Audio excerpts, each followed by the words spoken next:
Baiklah, kali ini saya akan menjelaskan nomor 1. Soal nomor 1, berdasarkan gambar, apakah unsur-unsur periode ketiga terdapat bebas di alam atau dalam bentuk senyawa? Jawabannya, dalam sistem periodik unsur pada periode ketiga terdapat 8 unsur yaitu Na, magnesium, aluminium, silikon, fosfor, belerang, klorin, dan argon. Unsur periode ketiga di alam banyak terdapat dalam bentuk mineral logam dan senyawa dan dalam bentuk unsur-unsur bebas.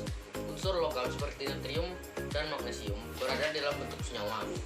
Unsur aluminium, silikon, dan fosfor ditemukan dalam bentuk seperti Ai2O3, SiO2, Ca3PO42, dan Na3AiF6. Unsur belerang banyak ditemukan dalam keadaan bebas seperti kristal S8. Unsur klor ditemukan dalam bentuk molekul diatomik Cl2. Unsur argon ditemukan bebas di alam dalam bentuk gas monoatomikan. Selanjutnya, nomor 2. Unsur apakah yang paling banyak keberadaannya di alam? Unsur periode ketiga yang keberadaannya di alam dapat ditemukan secara bebas yaitu unsur belerang atau es dan argon atau air. Unsur belerang banyak ditemukan di kawah-kawah gunung berapi. Unsur argon ditemukan dengan wujud gas monoatomik yang berasal di udara sekitar 0,0%. Sekian presentasi dari saya. Selanjutnya akan dilanjutkan oleh rekan saya Randa Ferdiansyah dan Aji Saputra. Nomor 3. Buatlah grafik hubungan unsur-unsur periode ketiga dengan jari-jari atomnya. Beri penjelasan mengapa jari-jari aluminium lebih besar dari unsur lainnya. Energi ionisasi unsur-unsur periode ketiga berbanding terbalik dengan jari-jari atom.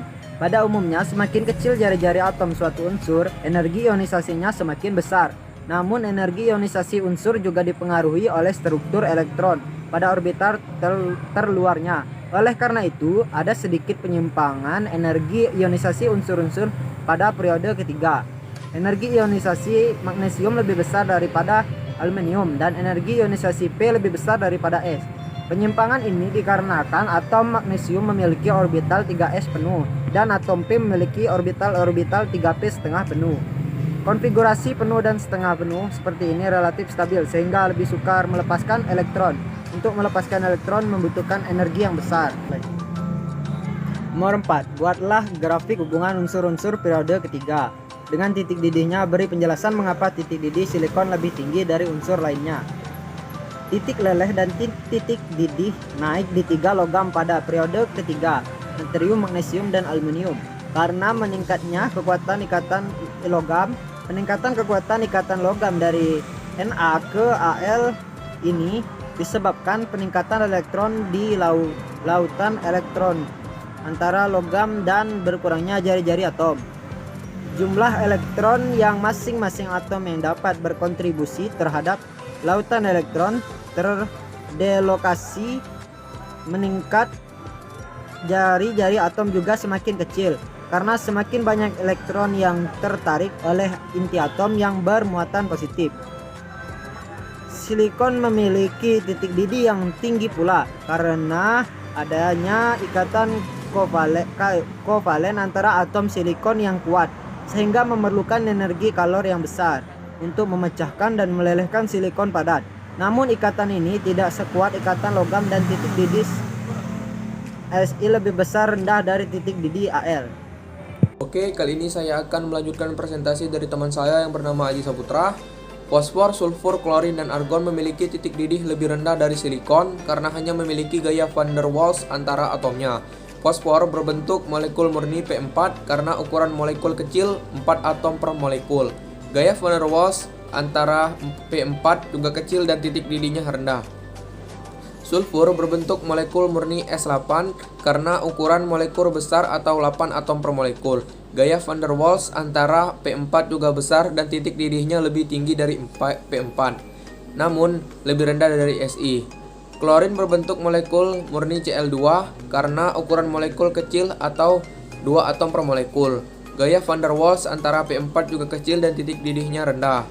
Argon berbentuk molekul murni Ar sebagai gas mulia tidak berikat karena ukuran molekul kecil atau satu atom per molekul, gaya van der Waals antara P4 juga kecil dan titik didihnya rendah.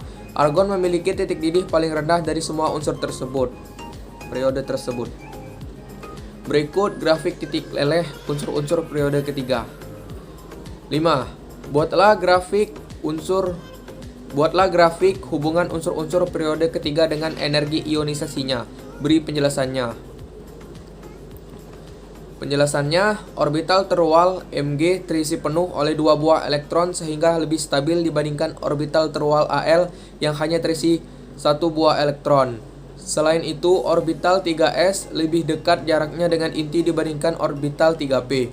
Kedua alasan inilah yang menjadikan energi ionisasi Mg lebih besar dibandingkan Al. Penurunan energi ionisasi juga terjadi pada atom belerang yang lebih rendah dibandingkan fosfor. Kedua atom baik fosfor maupun belerang adalah identik baik dari segi elektron terluarnya serta dari elektron pada orbital 3s. Elektron juga dilepaskan dari orbital yang sama antara kedua atom yaitu orbital 3p. Perbedaannya adalah pada atom belerang, elektron yang dilepaskan adalah dari orbital karena elektronnya berpasangan, maka tolakan di antara keduanya cukup besar. Akibatnya, tentu elektron akan lebih mudah lepas dari atom sehingga energi ionisasinya belerang lebih kecil dibandingkan fosfor.